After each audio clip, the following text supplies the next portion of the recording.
Captain Jeff Hallett with my co-pilot Dave.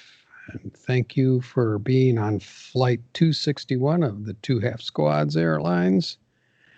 We know you've got a lot of choices out there for ASL content, so we do appreciate you picking the Two Half Squads. We're going to try to make your evening just as enjoyable as possible. So sit back, relax, let our cabin crew come through and take good care of you, rub your feet, give you a little something to drink. And we're going to be up here in the cockpit, just kind of taking care of everything. Get you there safe and sound. Everything's looking good. We're ready to go, and cue the music. And can anyone on board fly a plane? Yeah. Airline. Yeah. Episode 261, Jeff, of Yes, the right. one and only podcast dedicated 96% to the greatest game in the world. Advanced squad leader. Now, we say that every episode with some confidence, but I'm less and less confident. I was on my podcast app on my phone today, and there must be about 22 million podcasts available. It's just unbelievable. There might be another. It's possible there's been one out there for a year and we didn't even know. What are you listening to in podcasts lately? Oh, actually, the usual, just like Radiolab, that couple of D&D. Fear the Boot, I still recommend highly. Oh, they're still doing it, huh? They must be on episode 5,000. 500 and whatever or something. Yeah. They do it every week, I think. And wow. And then I picked up some of the news shows on like Sunday morning ones, like on the recording on the phone, so I don't watch them. I just listen if I have time. Yeah. And the horror, that one runs old time radio programs of scary stories. Excellent. And, I'm still a huge fan of the HP Podcraft. It kind of was like one of the reasons I wanted to get into Spine and Sprocket, ding ding, which is defunct now. It's on hiatus. It's hiatus. Although I just finished reading the Sand Pebbles and watching the movie. Or I changed the subject. Do you have any podcasts you're recommending today? I want to go back to the horror that you're listening to, old time radio. When I lived in Madison, right after I got out of college from the University of Illinois in Champaign, I moved to Madison, Wisconsin, and I decided not to have a TV. So I lived there on my own for about a year and a half, I think it was, before I moved with a roommate, and I had no TV. And so at that time, there was the CBS Radio Mystery Theater would play on the radio. And I remember it was hosted by E.G. Marshall, and they were always a little, they were mysteries. But one of them was something about this monster that could turn you inside out. That was its power. It would turn people inside out.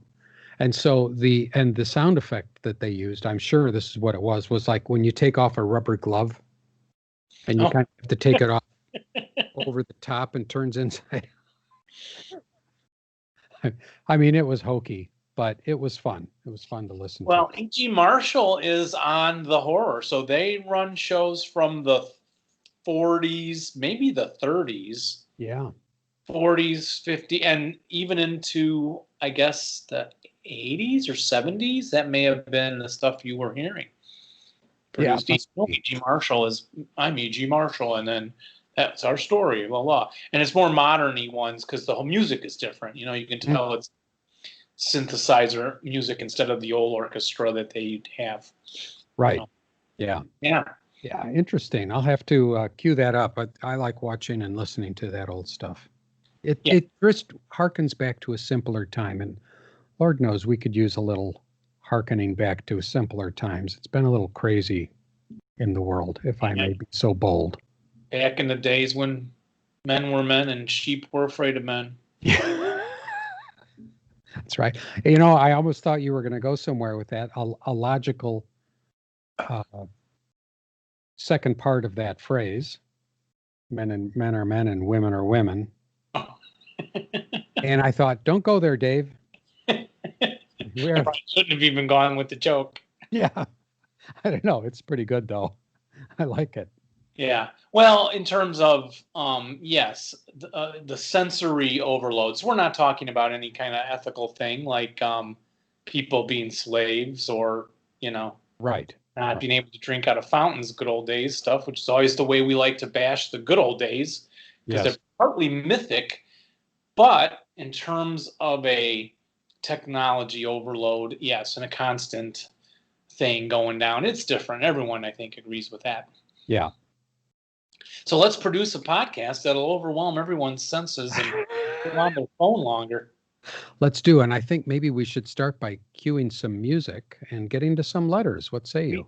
A little minute, but I wanted to tell you the story of the listeners know that my brain is slowly going away. And I don't know if they know that. well, I do edit They out. do now. I try to edit out our long pauses when you and I both go, yeah, that guy. We get that glassy-eyed look on our faces. What's his name? I can edit that right down so it sounds like we think of it right away. Yeah, that's brilliant. I told you the other day that I was out walking, and it's how, again, the processing. I don't process visual things as quickly either. So this dog barked, and I turned, and I saw a squirrel running toward me.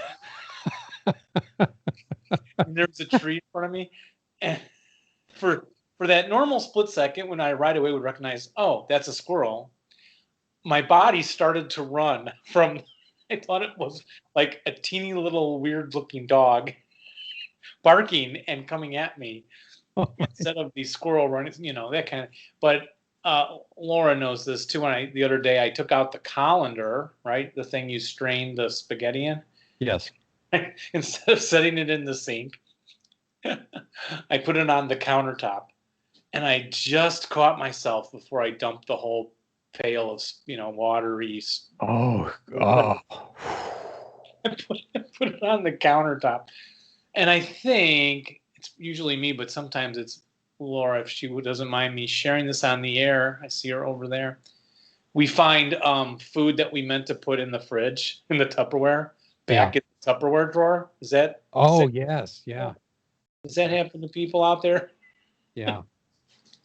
Yeah, and suddenly that half a Tupperware container of mayonnaise turns into a full Tupperware of something that still goes on bread, but doesn't taste quite the same.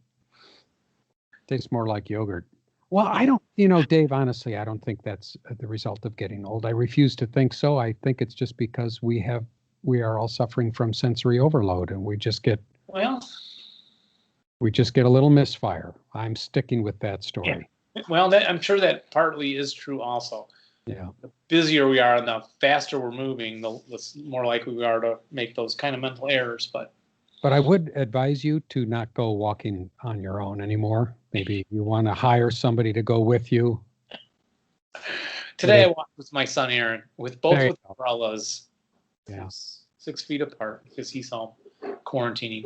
And Laura would be, when you get back, why did you take so long? Well, I couldn't get Dad to stop running from the squirrels. And you've got Aaron home now. Now, you sound a little different tonight, and people may notice that Dave's background is a little different, and it's because you're no longer, you're not in the basement for some reason. Correct. And my son is down there quarantining for 10 days, whatever. Yeah, 10 more days. Wow. I mean, we see him, we can go outside and eat outside, whatever. But yeah, just being careful. Yeah. So yeah, this is the dining room. I brought everything up, so it's quite the crowded table. And you have clear plastic sheets hanging from to separate the dining room from the living room or anything like that? No. That far, with duct tape, taping everything shut. Good man. Well, I'm glad you're being safe. hope everybody's being safe. Yes, we are. So yes, we can do letters if we have some music. I think we do.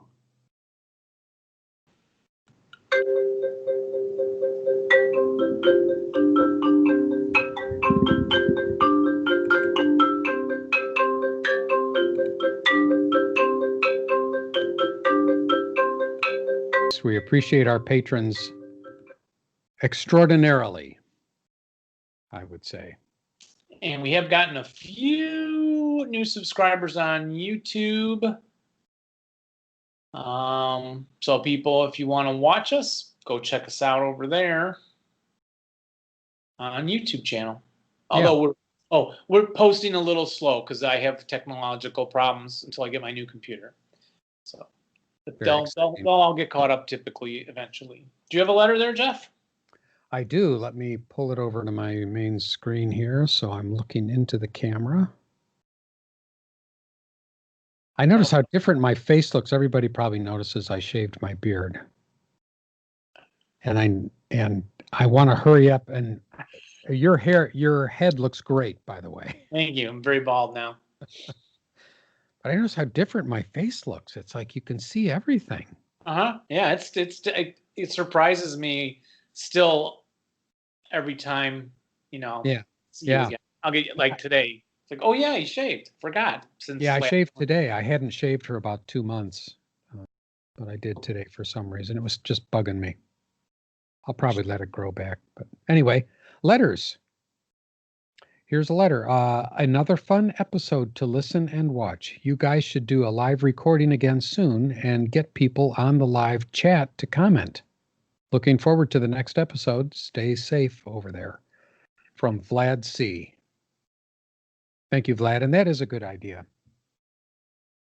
We could play and have people have a big crowd in our virtual stadium, maybe wagering, have some really good betting going on. We could make some good money. We should, though, look into that some. Yeah. There was a comment on our YouTube channel under Vassal 101, lesson 07. Actually, that was on the Vassal one. I think they mentioned our podcast and someone asked what podcast. So I should probably go through some different YouTube channels and post get our logo. Can you do that? Post our... Not in the comment section, you can't. No. Oh, can I go in and say, hey, we love Squad Leader. In fact, we have a podcast called The Two Half Squads. Yeah, could definitely do that. Yeah. Sometimes, and I guess if somebody had a problem with that, if they think you're trying to hijack what they're doing, they'll just delete you. Oh, that's probably true. Yeah. You can do it. You can do it tactfully. Come on, Dave. You can do it tactfully. Yeah, I can. I can do that. I also forwarded something to ourselves. So this is a link to see all the ASL boards at the Texas ASL website. So I am going to link that, everybody. Check it out.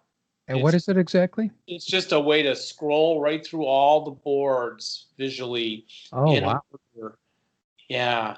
So if you ever like, hey, what was that board like? You can just click the link at I think it's at the Texas site. So I'll put that link in for us also. Do you have a letter? Years ago, I had thought it would be a great idea to create a scenario that uses all the boards laid end to end. I think you did say that really early in the show. Yeah, all the geomorphic boards. But I think back then there were only 68 or so, and now it's 100. Very interesting. Very interesting to do. Somebody should calculate how many square acres are on ASL boards. Got a letter here. Hey, Dave and Jeff, it's really wonderful to hear your interviews with people from around the U.S. and the world. You did an amazing job with the song. With the whole podcast. You have become real professionals. Yeah, it was one of these songs, either Aaron or the Two Half Squad singers with the parody song. So, yeah. I don't know which one. Yeah. He goes on to say, I was going to recommend a World War II-ish movie for you guys if you haven't seen it yet. Jojo Rabbit is about a 10-year-old boy in the Hitler Youth. His imaginary friend is Adolf Hitler, the way a brainwashed yet good-hearted young boy would imagine him. The boy finds that his mother is secretly harboring a Jewish girl. It sounds weird, and is, yet despite a bit of darkness, it manages to be funny and even heartwarming, with great acting by the boy and so many others, especially the veteran captain, forced by injury to lead the Hitler Youth. Yeah. Mm-hmm. And that was from Roger. I have not, thanks, Roger, for your letter. I have not seen Jojo Rabbit, but you saw it at the theater, didn't you, Dave? Did see it at the theater. Then I saw it at home with Laura and Aaron during quarantine when it first came out. We went ahead and paid $3.95 or something to watch it, which we rarely do in this cheap household. But yeah, I thought excellent film, great performances by everybody, funny, wacky kind of film, offbeat a little bit, and good, and yet emotional too. We all got choked up. We all thought it was good. Laura liked it too, so that's probably a good sign. Yeah, that's a good endorsement. Yeah, I've not seen it yet. It's on my list. I don't know how it got way off the list. Put it back on. I'm going to put it back on the top of the list. What really made it to the top of my list recently was Knives Out, and I was very excited to see that. The previews looked very good. It got great reviews on Amazon, lots of reviews, and then it was on Amazon Prime for no extra charge. And I watched about 45 minutes of it, and I thought, I don't get it. I don't like it. It's no good. Turned it off. Because it's in our queue, but we haven't. Yeah. Well, you might like it. If I didn't, you might. Well, I have a letter from Herbert Mueller. Said on YouTube, thanks, guys, for all you do in inspiration. That you're going for this long. I've listened to all your podcasts. I'm excited you're on YouTube as well. I play ASLSK and several other Hex Encounter war games. I also have 2 armies of 28mm Napoleonics, French and British. Plan on starting Russians at some point. By the time I retire, I want to be able to play the entire Napoleonic Wars in 28mm. I have about 23 years. So he thinks like you do, Jeff. Yeah. I might make it, but that's me. You guys are rock stars. Thanks for all you do. Wow. Oh, that's super nice. Just when you think no one's listening. Yeah. We know there's one guy listening. As long as we have one guy listening, we're happy. We are easy to please. I got one here from Michael Haggerty. He says, your podcast is one of the greatest things on the internet. Granted, faint praise, but still awesome stuff. I've been listening for years. Please keep it up. I could also listen to Germans talk all day long. Also people from the Chicago area. I guess we have accents, Dave. I didn't realize. Yeah, we're not like that kind of Chicago, like the Bears. Yeah, we're not like that. Like those guys down there. Mike Stubitz has that even more type Chicago. My neighbor did too. Yeah. He came from the South Side. It's a South Sider thing. Yeah. I got a letter from, I got a text from somebody named Wolfie on Discord who was asking about trying to look back at episodes prior to 133 in his podcast catcher app, whatever it is, iTunes probably. And we're still having a problem with that, so I need to fix that. I'm going to call Steve Jobs and ask him about it. Yeah. Not sure why that's happening. We did have a comment also on YouTube from Hexes and Soldiers, very famous group guy, and they said, "Good to see you guys. Keep up the good work." Get it? See us visually. I was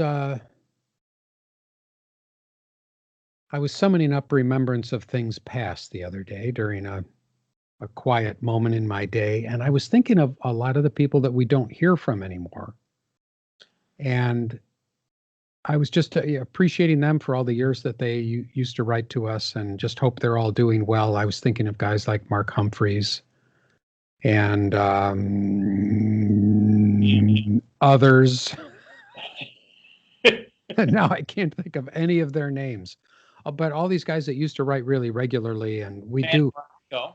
I'll be the first one to admit we're not very good at acknowledging everybody that writes, because there's a lot of people that write a lot. And, we stick to a few. But we always appreciate getting those letters. And for you guys that don't write anymore, we're still thinking about you. How about that? Yeah. And Daryl Anderson left a comment saying, "At what point do you two start peddling the 2 half squads sunglasses? Oh, They could improve the overall ASL experience. Also, make chicks dig us." that's a great idea. It's a great idea, Daryl.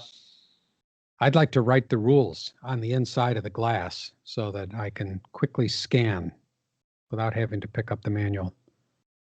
I've got one here from Sam. He writes and he says, I know this is late, but the special counters for Sturm Tigers are built into the vehicle counter itself. There is a this last option to toggle through the counters. Oh, I see. He's talking about Vassal. On Vassal. Yeah. Yep, it was those big 380 mortar tanks Timonen was using against me in that scenario in our first Vassal games. And yeah, so listeners, that's how you can find them. Where are they at again, Jeff? You highlight the vehicle and then right. You got Control V toggles through. Okay. And then it shows up different types of the vehicle, I think. Right. I have a letter from Louis Pedal. First, been spending a lot of time on the road lately, and I'm a few months away from being able to play ASL given my schedule. Again, you guys help in scratching the ASL itch by allowing me to hear some good ASL talk and friendly banter through the podcast. I load up the phone with the episodes and going through them in order. Currently, I'm on 90. Good job, Louis. Keep it up. That's cool. 90. Hearing Robbie assemble the IKEA stuff again made me laugh heartily. Oh, Rob, yeah. Your wife, Jeff. Yes. Remember an IKEA reference many, many, many years ago? Earlier, Jeff mentioned every accent of his turns into Lawrence Welk, but his British accent holds. Very interesting. Second, I know we often clamor for new product from MMP, and granted, not as much as we used to a few years ago, and he found this letter in the general. And then I'll kind of paraphrase it. It's complaining, well, let's see.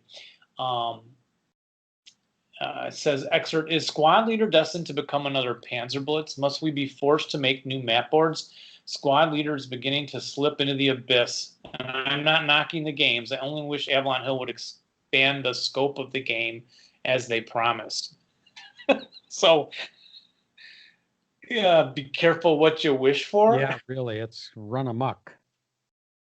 How do you turn it off? Well, yeah, it'll be interesting. Yeah. So anyway, thanks for sharing that. That is a thought back to the good old bad old days, and then be careful what you wish for. Yeah, exactly. I have a letter here from our friend Dan Dolan. Hey guys, glad to hear you finally got to Croix de Guerre 2. It sort of got lost in the New Year Wuhan flu thing with the Hatton and Onslaught to Orsha. It just got pushed aside. Starting to open it up now. You get a lot of ASL in that pack. If you guys have any questions, feel free to ask away, which is super nice offer of his. Maybe we will be calling. Yeah. Yeah. Get another interview lined up, especially who's going to explain about the intricacies of the game now. Yeah. He goes to say, oh, go ahead. Yeah. Well, we should try to play a little, but I know we're busy with our Pacific stuff right now, but yeah. What else does he add? He says, wait until you start trying to help set up those pulleys to get your ferries running. The pulleys have to be placed on opposite sides of the river. Rommel is drifting around the battlefields. You also get assault engineers doing assault engineer stuff, building and destroying bridges. He makes it sound so good. Yeah. So yeah, we probably should have him teach us that before we try that. And then we'd also like to thank John Below for his donation to the show straight up through PayPal, not through Patreon, because that's another way people can help, right? Yes, it is. There's lots of ways you can help support the show. You can go to patreon.com and look up the Two Half Squads and become a patron. Just donate $1 an episode or something. Every little bit is very much appreciated. It keeps us on the air and keeps us in. I forgot my beer. Oh, I'm going to go get one after we finish letters. All right. Well, I'll read fast. Museum Fest has been canceled. I've got one here from Son of Sioux. HS2 War Without Quarter is a broken scenario, as reported several years ago on Game Squad forum. The Japanese simply has to set up adjacent to the entry area for A and B companies. You remember? Yeah, okay. Yes, I'm remembering this one now. Just him saying that reminds me of that. And these Marines will pretty much be obliterated in 1 to 2 turns. The remaining Marine force will never recover from their annihilation. If the entry instructions were changed to allow A and B companies to enter on or after turn 1, then this would give the other Marine forces the means of dealing with such a linear Japanese defense. But by forcing all of units A and B companies to enter on turn 1, virtually guaranteed doom. And we found that out. Yeah, too bad we didn't figure that out. We're a little late to the party. But it made a good game. It was still fun. We still have a good time. Yeah, because we didn't ruin the game by me setting up right on the edge. Yes. Yeah. Which can ruin lots of games if you are able to do that. Yeah. You know? Yes. Asking about, John Payne has subscribed to us on YouTube. Thank you very much, John Payne. And do you have another one? I do. Dear Dave and Jeff, purely in alphabetical order, not necessarily my judgment of your apparent height, weight, age, or handsomeness. I'm a newcomer to Squad Leader, even newer to any of the advanced flavors of the game, and even more new to your entertaining podcast. I've been trying to listen starting with episode 1 and have made it up to about episode 40 over the past few months. Occasionally listening to one of your newly posted episodes to make sure I'm not missing any big news. Hopefully by the time we land a human on Mars, I'll be caught up. I have 2 observations or questions. First, since there are 2 soldiers on each half squad counter, wouldn't that make you just 1 half squad, not 2 half squads? I ask because I could buy the domain the1halfsquad.com for cheap and sell it to you for a large markup or perhaps some rare items from Dave's collection. Second, aside from your interview with the late great John Hill, have you done any episodes devoted to the original classic Squad Leader game? This is where I started with this Squad Leader nonsense, and there's a sizable community devoted to the original out-of-print game, which slowly evolved from the original ASL to GI Anvil, GI Anvil of Victory, and finally to ASL. Yeah, no, we haven't. We have not, and we won't because we won't. Our brains can't go back to less. I'm a forward-thinking guy, Dave. You're right. That's why I can't really embrace the I should say embrace, but the starter kits. I can't go back to the starter kits now. I'm too deep into the full game. He goes on to say, as a question 2A, have either of you ever played ASL games using the retro variant rules published by Minden Games? It's a rule set that simplifies a lot of the mechanics, making games play faster if you're willing to give up horse-drawn sledges and other esoterica. Retro has allowed me to start and finish some fun scenarios in a couple of hours or less. I realize this may be heresy, but as an enthusiastic newbie, a discussion of either of these would be a good listen in my book. Keep up the great work, and I'll catch up with you by episode 400. John Bullow, Troy, New York. And that's John who made the donation. That last option he discusses sounds a little bit interesting to look into. So maybe I'll look into that for us. Okay. I'll put that on your to-do list. I have one from Matt Zajac. He's just saying, thanks, keep up the good work on the podcast, and he listens to them on his long drive to link up with friends for the ASL campaign game play from Houston, Texas. He must be with the Texas guys. And he's they just finished a Nantes campaign game, so they are seriously playing some squad leader. Keep it up, Matt. He also asked about making a donation of items. He could do that. I think I sent him our address, but we also had items from Mark Woods that I just put up on eBay. I'm going to split that money with Mark personally, but we also have items in there. If it says the 2 half squads, then those are items that were donated by others.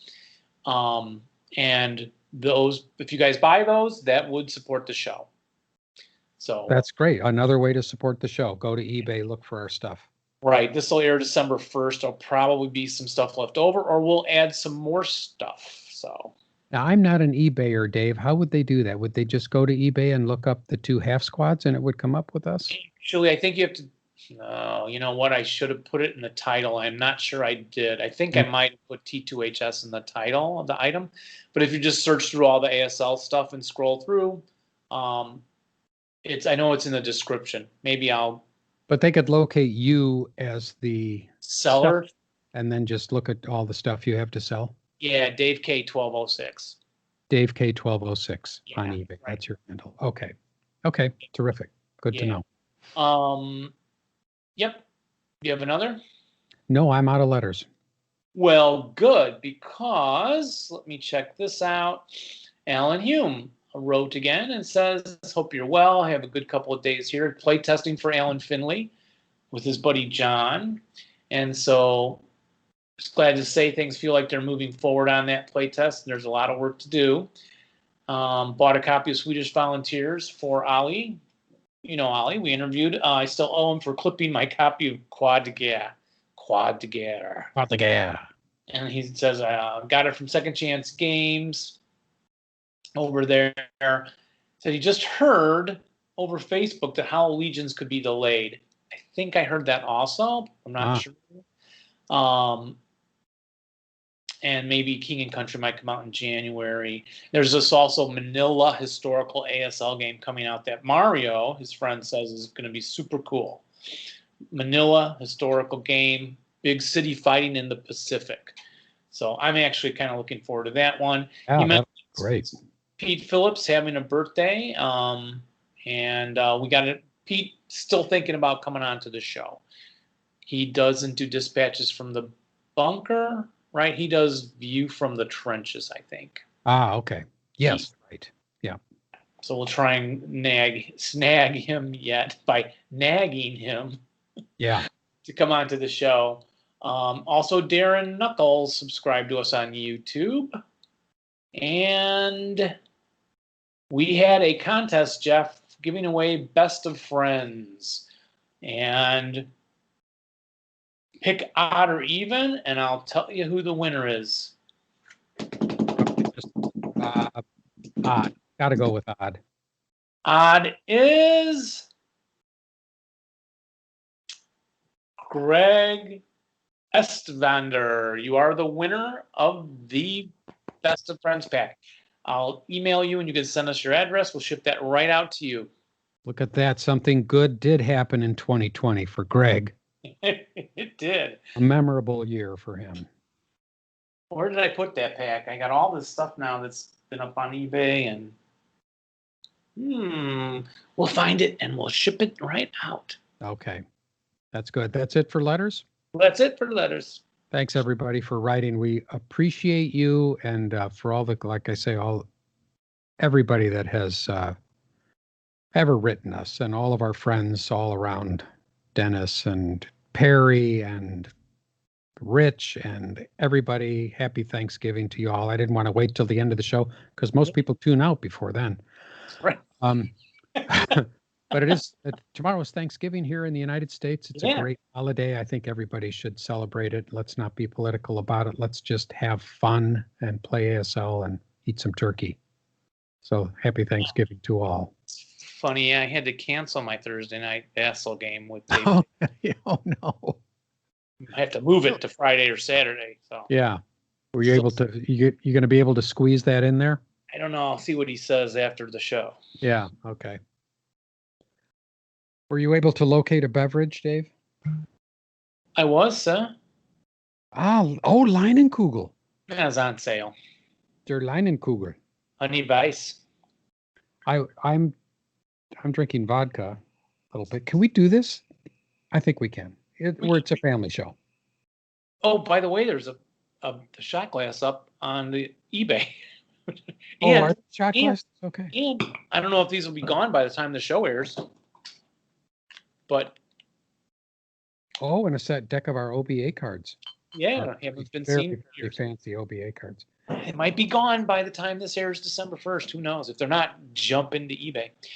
You can see right up here, I've got shot glasses, but it looked like they had mouse droppings in them. And how would they climb up there and drop in there? They're mice. They're, I don't know. Cheers, anyway. Cheers. Clink and drink. Good health to you and yours. Clink and drink. And happy Thanksgiving.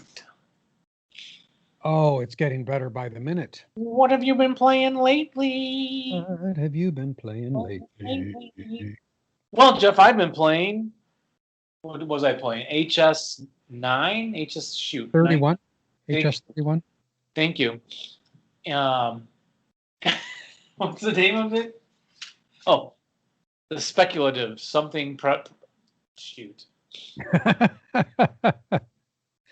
Protesting the speculative, and this is a wonderful adventure, as you can see here.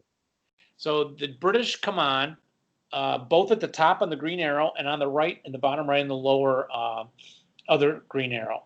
So they got to take this hill on the left side. This is board 11's in the middle, and there's a hill on the left side, and the top hex is, the grain field that used to be is now a second level hill hex.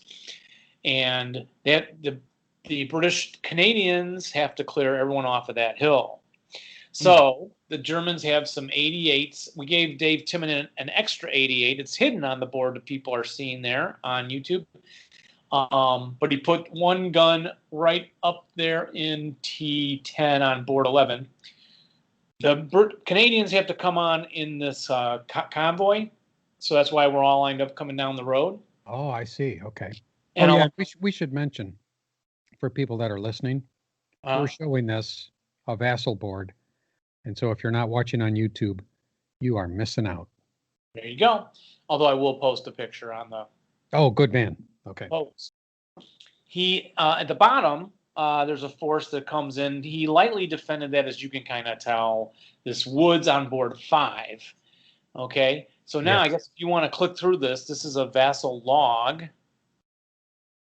I'll try and figure out what's going on. Oh, he just flamed up my tank. Oh, he just flamed up another one from the adjacent guy in a foxhole squad. Must have got a Piat, and the carriers are the rest of the vehicles in the line here, and the carriers can unload, and they have like a 248 half squad in them as the passengers. So they're going to unload, and I'll mark them with scrounged markers, and they're going to move in as infantry. Yeah, there you go, because most of the action's up at the top here. There's a railroad that runs along the edge. It's in elevated, so it does provide like a wall. And because I had to come in convoy, I had to end up coming close or adjacent to some of his guys there, infantry. So as I move up, he's final firing. So yeah, I think this is just now a lot of unloading. So these carriers are designed really to unload, and they can come out with a light machine gun. Some versions come out with a Piat. So I'm just trying to get in against his infantry there. Or as I call it, the Piat. Piat? Where's your Piat? That's hex Q3 on 44. I'm avoiding that 88 gun at the bottom, obviously. So some of what you're going to see on the game board is I'm just creating a bunch of extra light machine guns and extra half squads to go put over on the vehicles as they exit and leave them scrounged. Now you could re-enter your carriers if you need to later and then move somewhere else around the board. But your tactics at the top, you don't have a lot. You have to just enter in a convoy until you get shot at or until you reach a certain hex, which is like right there around, yeah, where that first tank got killed. So maybe I was dumb to put a tank out in the lead. In this game, I would say I was. Maybe you want to sacrifice a carrier and its half squad rather than a armored fighting vehicle or tank. Oh yeah, I don't want to be in that vehicle. Yeah, Don't so then put me in there. you're seeing what I'm moving down to the other hill. So there's a hedge along L1, L2, L3 that you can move behind. So I'm going to try and come up on the other hill on board 11. He's got a group in hex P8 that I have to deal with. There's a group I'm moving up from the bottom unit. I sent a few half squads up from the south, and they're appearing now by I-4. Trick is he's got a nice fire lane down from that foxhole down the road, so I'm trying to avoid that and get some infantry up to head over to take out that squad on top of the hill. On his other hill, the one with the second level now, he has, I think it was a squad and a heavy, another gun, maybe a 75L gun. Yeah, he had it hip actually, and Z4 on board 11. It's funny how it keeps bouncing it up as when you zero in on something. Yeah, when you hit that red circle, that's kind of bounces my screen up a little bit, but that's okay. All right, I can see some movement down there in the south end of the board. Oh yeah, there it goes. So there we go. Down at the bottom, it's a pretty easy time to overrun the German. Now the options for this are multitude. For the German, they could set up all in the front of that woods and try and defend it heavily, and with the Canadian coming in on the open ground and the bottom on board 5. Mm-hmm. So I want to think about that. Dave set up lightly there and just tried to hit me from the foxhole in V8 on board 5 and a foxhole in P3 on board 5, but it wasn't enough to stop them. So it's too many enemies coming against too few defenders. So all right, it's not a log. It's just going to be an end picture. So what you'll see though is that as I came up the bottom woods down along the road, there's a bridge in Y8 on board 5 you got to cross, and he had a hidden 88. Is that in there? It's coming up. Okay, a hidden 88, as you're going to see right there, in AA2. I did not expect it to be back there. That's an upgrade that's giving him the balance. Oh, right up here? Nope, the other one down at the bottom. Left. Oh, there. Yes, that I see. one's hidden in a house, and he took out 2 vehicles there. Arnold the pig. Dave likes to name his vehicles. Jethro was taken out. He gets so tickled. Arnold the pig and Jethro, and then I named another one Tull, and Tull is burning in U5. If you can see U5. Now you see that prisoner squad in the middle of the board. Yes. So of course, I had the guard and the prisoner, and the guard has just been killed by a sniper, and then he came back as a squad. That should be a half squad, and he Panzerfausted Tull. No kidding. I know, it was horrible. He had been a prisoner. His guard got killed by a sniper, and then he came back as a squad and killed something with his Panzerfaust. Yep, you can rearm if there was a half squad in the hex with you. Wow, that's a new one. Yeah, that's easy. Yeah. Yeah, actually, that half squad may be somewhere else by this time, but anyway, then the Germans get these reinforcements, so that's what the rest of that coming up the hill is. German tanks. Okay. Wow. German tanks. He's got Gilligan in hex X8 and Marianne in BB4, but I managed to take out both of those with the Piat. There you go again. He turned his turret in hex X8 on the hill by the woods there. He's by the Piat. Yeah, that one. And he turned his turret to the left to cut me off from getting around behind him, which he had to do, because I just got to get infantry up here even to shoot at his, break him, and I win the game. And then I got a side shot on the turret. I got lucky on that. PZVG, you know, what is that, a panther? Yes. So luckily he turned the turret. I got the side shot. Marianne down there, back of the hill. I forget how I took her out. Oh, from the blazing. No, that's his half track. I think I got a tank around the back of the game board. I did. I had the tank that's now up on the hill in the back, AA5 on the back hill. He came up around the back and managed to cut off some of the reinforcements, which are DM now in hex FF4, way in the back left, way in the back left. Those guys were way left, further left. Yeah, those were reinforcements.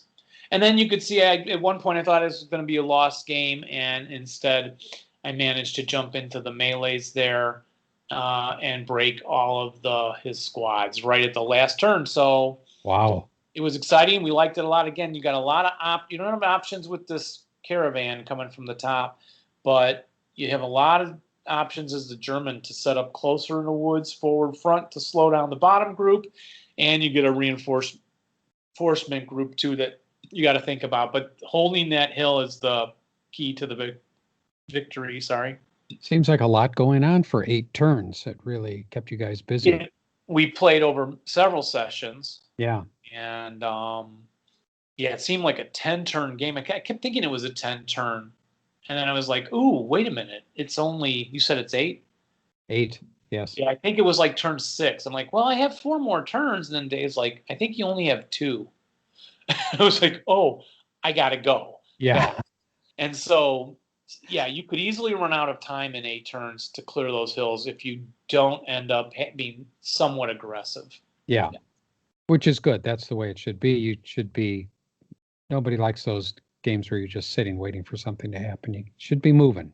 Yep. And then again, that 88 gun and AA2 at the bottom of that hill just took out 3 tanks he got. Oh, man. And some squads. It was my infantry that finally broke him from that gun. So let's see what I would have rolled. I was going to do, if I was rolling that, I'd do a 2-hit. Oh, I didn't break it. Wait a minute. There you go. I didn't break it. Oh, I would have done okay. Normally I roll a 12 on those. So that's what I played lately. Nice. Very good, Dave. Glad you had a good time. I'm so glad, because really what I'm concerned about is you. If I don't have a good time. Yeah. All right. Let's see. Let us. Some rules. Looks like I uploaded it twice. And put your opponents to shame. They might seem hard, but that's okay. We're gonna learn them anyway. Rules. You like that, don't you? I've forgotten how good that is. Let's listen again. To play the game and put your opponents to shame. They might seem hard, but that's okay. We're gonna learn them anyway. Rules. Excellent. It might seem hard, but that's okay. We're gonna learn them anyway. We are going to try. We are going to give it our best shot. Thanks to Aaron Kleinschmidt. He wrote the lyrics and everything. Wow, very well done. And tonight's rules, Jeff, are naval OBA. You're going to try and use these against me next Monday. Yes, looking forward to that. The NOBA rules. The NOBA. NOBA is a specialized type of an OBA, and it comes in various caliber sizes from 100 to 400 millimeters. That's a lot of millimeters. All rules pertaining to OBA, to radios and observers apply to NOBA, hereafter referred to as NOBA, except as stated otherwise. NOBA may be used only by the U.S., British, Russians, and Japanese, and only if so allowed by special scenario rule. Do your own purchase. However, the Japanese side may use NOBA only if directed by an observation plane or a shipboard observer. NOBA uses green OBA counters. Neither plentiful nor scarce ammo ever applies, nor may it use pre-registered fire. Makes sense. Don't you forget it. I won't. All right. Jeff, what is the only onboard observer that is allowed for a NOBA battery? What do they call it? Well, it would be a hero. That is true in our game, but that is only by special scenario rule. Ah, okay. Well, it would have to be a leader with a radio. We are playing Ambitious Plans. Which I think that's a song by Elvis Presley. Seriously? I think so. Ambitious Plans. Well, can't go on together with ambitious plans, with ambitious plans. And what is this, Jeff? It's a weird this is the this is a special hex that Dave actually crafted that says help on it. This is the represents the Americans who took off their t-shirts and laid them in the sand in the shape of the word help, so that inbound airplanes and spotters and whatnot might be able to see where they are because they wanted to get off that beach. Yes, and I actually cut this out of a Xerox copy. Not that I'd ever Xerox copy anything. I found it, actually. I didn't copy it. I found it out in the street, and it just happened to fit that game perfectly. And so I wrote help on it. And I actually kept this. I found this on a little miniature ship I have down in the basement. Unbelievable. It is unbelievable because I played this original game, Ambitious Retreat or whatever it is here. Just plans. Yes. I played it, what is it, 10, 20 years ago when the original came out with like a route report, or pardon me for not remembering correctly. And they reissued it in Operation Watchtower. And gosh, begolly, Jeff and I just happened to be, it's its turn to be played. And I'm reading the thing going, help. No, I saved this to use it again someday, and the day I'm reusing it, I'm on Vassal, and We're on Vassal, and where did the help counter come on Vassal? You said I could tape this onto my screen, my laptop, and it appeared on my screen, which is magical. So I had to put a text box on the beach hex and write help. Oh, you just did that. Okay. Very clever of you, sir. Well, unbelievable. So should I just throw this out now, or should I wait till I play it? No, I'd put it on the mantelpiece. Right next to your Academy Award and all your other Teacher of the Year awards and Dean of the Year awards. This is total proof of my fanaticism for the game. Yeah. So, Jeff, you have a hero, but other people don't get one. Okay. It's called a Shorefire Control Party. Yeah, I'd forgotten that. That is a great title for something. It is. What kind of party you having? Shorefire Control. Yeah, and you also if you do have a Shorefire Control Party, the rules state the party should be limited to no more than 8 people, and they should be wearing masks. At times indoors. Yes, and nobody should be drinking out of the same bottle. No. That's not a good idea, even in non-COVID times. No matter what you do. However, a Shorefire Control Party may be used only with a U.S. British NOBA battery. It's always represented by a Chinese, Italian, or Axis minor, your choice as the owner, 227 infantry crew counter. Such a crew is assumed to be the same nationality as the NOBA and has all the normal infantry crew and observer qualities, except as stated otherwise. Oh, okay. So it really is a shore party. So that must represent more than one person having to have this equipment that they can call in the artillery from the ships. Exactly. So, quiz show, may a SFCP possess a support weapon or gun? I'm going to say yes. Well, you must have that wrong.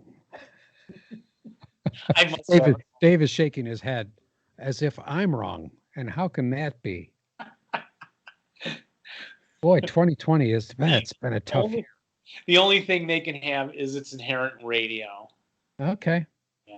So then may it become an inherent crew of a vehicle? can it go jump in a tank? And No. no, it can't. It's just a SFCP. Yeah. Now, is it considered inexperienced personnel or experienced personnel? Okay, here's the way you asked that question. No, I asked it wrong. Experienced personnel or experienced No, personnel? I asked it backwards. Okay. Is it inexperienced or Oh. experienced? I'm going to say experienced. No, inexperienced. Get out. Why? Yeah. Well, you know what?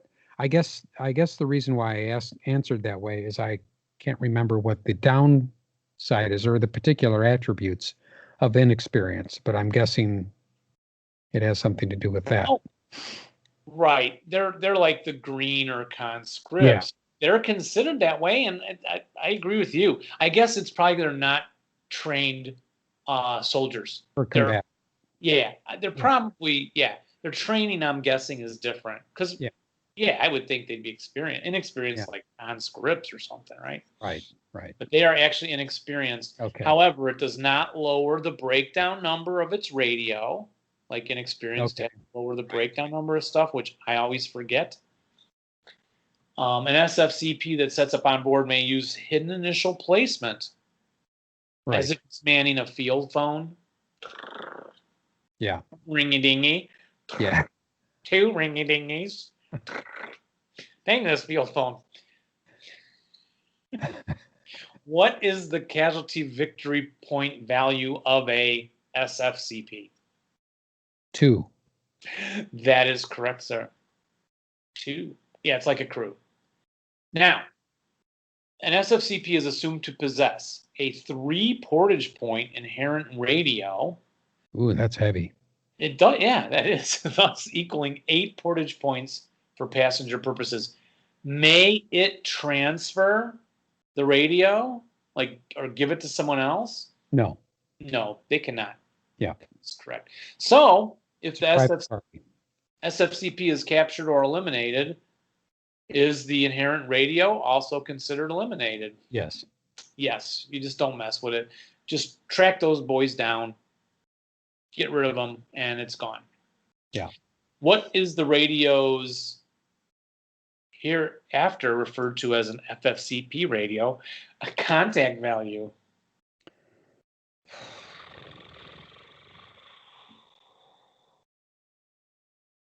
$11. That's a good guess because of field phone, right? Yeah. But it's 8. Oh, wow. Yeah, it does seem wow. Because you're just you and the ships, But then again, the ships are far away. And the ships are far away. It's a portable thing. You got to move it around and get it set up. It's probably a little. Yeah, it's technically a radio. Salty air. Oh, yeah. Its breakdown value then? 8. No, the X number on the back. Oh. 5 or 12? 12. Correct. If the radio contact maintenance spiral for a SCP is a 12, then the SFCP itself is eliminated. So when the radio breaks, what happens to the dudes? Gone. I guess they jump back in the ocean. They must. They disperse. They don't go and grab weapons somewhere. They're trying to swim their way back to the. Yeah. No unarmed unit may be rearmed as an FFCP. Of course. Yeah. Right. May a normal radio or field phone make a so those guys died. Then can you just use your other radio that you have for your land-based OBA? Can you just use that to call up the ships? No, you can try, but no. Yeah, they should make the rule that way. Yeah. You can try, but you have to try it. You go ahead and try it. You have to roll 3 snake eyes in a row. Yeah. Because then we'd have a more complicated rule book if we had rules like that. Yeah. You have roll a natural 13. The Naval OBA, Offboard Artillery, line of fire. Now, each NOBA battery uses a line of fire, which is traced from the center dot to a pre-designated ocean hex. Oh, I guess you're going to have to pre-designate that. So you will trace line of fire, center dot, on the ocean edge. Yeah, and I did that. Oh, did you do that? Yeah. Oh, The game we're playing, I did that. pre-set up, I guess. Yeah. Then when is the ocean hex secretly recorded? Oh, when did you record that? Well, before we started, I mean, during my setup. Yes, technically after setup, but then prior to the start of play. So you can see where the enemy is before you do pick your hex. Oh, I see. I see. Yeah. Of course, you would have had no line of sight to me anyway on this game. No, I didn't. No, and I can't really remember exactly. Yeah, we're all behind that mountain. Yeah. And it must have greater than or equal to 2 hex sides along the edge of the plane area and be greater than or equal to 12 hexes away from hinterland hexes. Well, it's like the edge of the 13 hexes to get to the edge of that board. That's why they're saying greater than or equal to 12, because it has to be 13. 13. Is it possible that SSR lists a specific hex for that battery? Is it possible that a special rule could list a hex for that battery? Well, sure. Sure. Then, normally with OBA, you need battery access. So each naval OBA battery, regardless of nationality, uses a draw pile. And listeners, if you are lucky enough, you can get onto eBay and still get the 2 half squads cards for OBA. Yes, you get both the granted, and you get the red cards, which are denied, which have wonderful caricatures of Jeff and Dave right there on the cards. You know, really, these are cool, Jeff. They really are cool. You know, I was going to say, oh, who would buy that? But they really are cool. They are cool. I can't remember who did the art for us, but they did a great job, and they're still fun. Yeah, they have you reading a magazine on the back while you're supposed to be firing the OBA. When it's denied, you're back there going, "Ooh." I don't know what I'm doing. I'm probably just looking stupid. The draw pile. So how do draw piles work, Jeff? Well, usually you have a certain number of black and red cards that you randomize by shuffling, and then you draw from the deck every time you try to acquire access. And if you get a red card, no access. If you get 2 red cards in a row, you're sunk. Except, this is the cool part. There's 5 black and 2 red, which sounds a little horrible to me. It sounds a little horrible. Except, drawing 2 red does not permanently lose the NOBA. Who came up with that rule? I know. And a cigar. You know that, right? Yeah. You should not permanently lose it. Because and Dave is always very generous, and learning from Dave, I am also very generous. If that kind of thing ever happens to us, we always say, no, draw again. Yeah. Because you go through all this, you get so excited about having your battery access, and then you draw 2 red cards and it's over. It's just like no. Like going to your wedding and your bride doesn't show up, and that would be horrible. That's happened to me twice before I found Laura. I know. I'm sorry. I know that was a tender thing. I didn't want to. I shouldn't have brought that up.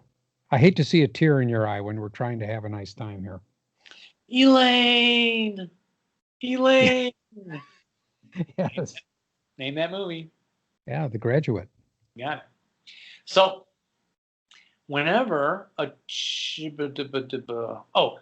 the red is drawn, it would be mixed back into the pile, and black too. I think so. No chit is permanently removed from the pile. You just keep reshuffle. Do you reshuffle each time then? Well, it's supposed to be. There's supposed to be little counters in the hat. Right. No one really uses the little counters anymore. I don't think the red and black. But if you did, would you throw it back into the hat each time? Yeah. So you'd have to reshuffle if you're using the 2 half squads official OBA thing. Now the accuracy die roll, less than or equal to 2. Accurate. Does, question, a +1 die roll modifier apply to the accuracy if there's a heavy surf in effect? Would a heavy surf cause Try not to look, Dave. I don't want to get seasick. Yeah, doesn't it? I'm getting sick looking at myself. Oh. I That's would pretty say, good. yeah, it really is just disturbing. Yeah, I'll say yes because I would not have even thought of that. Yeah. Oh, sorry. Yeah. Yes. There's something you don't see on every podcast. Mom. Dave yakking into his hat. And it was my two half squads hat too. Yeah. Darn. Does a +1 diral modify? Oh, what is the rule number for heavy surf rule in the rule book? I would say it is G, wait a minute, Mm-hmm. G Yep. 15, Yep. Point. 5. That's right. Did you cheat? No. Oh wait, no, it's 13.449. But you're right, it's chapter G. And what is my favorite color? Blue. No. Green. Yes, no. Wait. Ah. So, blast area. So now here, Jeff, this gets tricky now. The blast area of the concentration has 9 hexes. We're just going to look up the graph in the rule book. 9 hexes instead of 7. The 2 extra are determined with the line of fire going through it. So there's one, I think one in front, kind of going from memory now. Yeah, the last hex, Yeah. the line of fire, and the first, yeah. And the first. There's one in front and one after of that line of fire. The FFE, if high explosives, is resolved versus these last 2 hexes with half firepower. So, Okay. yeah, there you just get a little extra area. I guess probably historically, if you looked at it, the NOBA would land a little short and a little far and get some half firepower going. Coming Maybe in. it's a result of the wave action. Now you're making me sick again. Yeah, I'm sorry. The one and only podcast. Now, if the Wait to see FFE, Dave's dinner. Okay, go ahead. or, well, this is the last thing, apparently. Or if the battery is greater than or equal to 250 millimeters, you'd resolve it on the 16 firepower column of the heavy payload die roll haft, barring a critical hit. Oh, yeah. If you get beyond 30 something on the kill tables, you get -1 for like every 8 beyond that. Do you remember that kind of thing? Yeah, I was saving that for when Rich is on again. I have mine. But on my Yes, indeed. So instead of halving the firepower, if you're way up there at 250, you just half the number of negatives you get. What is yours going to be on this scenario? Americans get a NOBA. It was 200 millimeter, wasn't it? Yeah. 100, no. It's only 120. Oh. Darn. Could be up to 400, and you get 120. Oh, let's just make it like a 250. We'll split the difference. Yeah, so cool. That's what we're going to be doing. So that seemed like a short set of rules. Yeah, actually, it's not too hard. And I've played some NOBA before. You've played a little bit, haven't you? Oh, yeah. I did this scenario before. Oh, you did? Okay. Remember? Do you know what I made for it? Oh, yeah. An actual help. Memory. I have a short-term memory problem. Help. Yep, so there you go. You didn't draw it like little shirts, did you? The help count? No, I actually started to try, but the paintbrush wasn't cooperating, so I messed it up and just went blotches. Wow, that's a fun show. Well, yeah, I'm looking forward to that. And next show, maybe we're going to cover landing craft. Is that right? I'm hoping landing craft. Which is extensive. We might have to take 2 shows for that because there's a lot going on in there. You know what? We should have another contest. Oh, yes, we should. You what. It's this. We have here. Let's do another easy one. We have a C4 corner cutter. Oh, really? So why don't we say whoever can email us, we'll just do it easy, with the C4 corner cutter in the tagline. In the title, the subject? By like December 26th, the day after Christmas, because we'll probably record 27, 28, 29 to get it up on the 1st, maybe. That's right. Yep. Let's say day after Christmas. Send us an email and we'll do a random odd even or die roll 1 to 6, whatever we get. Entry, maybe 1 to 20, whatever we need to do. Just put C4 in the subject line of the email and we'll put you in the contest. Indeed. And we would prefer it if it's in the continental United States, but if you're overseas or something and you're just aching for a C4, Dave's shaking his head no. No. I have to fill out a custom form. We will deliver it to you in person if you're overseas. I hate filling out those customs forms. You're writing it really quick, and it's got this information, and it asks for like the weight, and I'm like, I didn't weigh this thing. What the heck? And people behind you yelling, "Hey, move it!" Yeah, and then they ask you what it is, and you say it's a C4 corner cutter, and they're like, "Really?" And then they back off. Yeah. Well, they do. They're like, "Oh, I'm sorry. Yeah. I didn't realize this was official 2 Half Squad's business." You should have told us. We would have waved you to the front. We got a plane on the tarmac ready to go. Well, kind of hate to call it a show, but we're probably over an hour already. Yeah, I would say we are. Shoot. Oh, well. Sorry, people. Yeah. We always enjoy talking to y'all and love hearing from you. Send us some more letters. Yep. Dave, it's always good to see you. I hope you have a very happy Thanksgiving with your family there, and I hope everybody stays safe, and we'll see you then next time. Yes, indeed. In the meantime, Jeff, best to you and yours, and roll low. And rally well, but not when you're playing us. That's right. Bye-bye, everybody. Cheers. Thanksgiving. Indeed.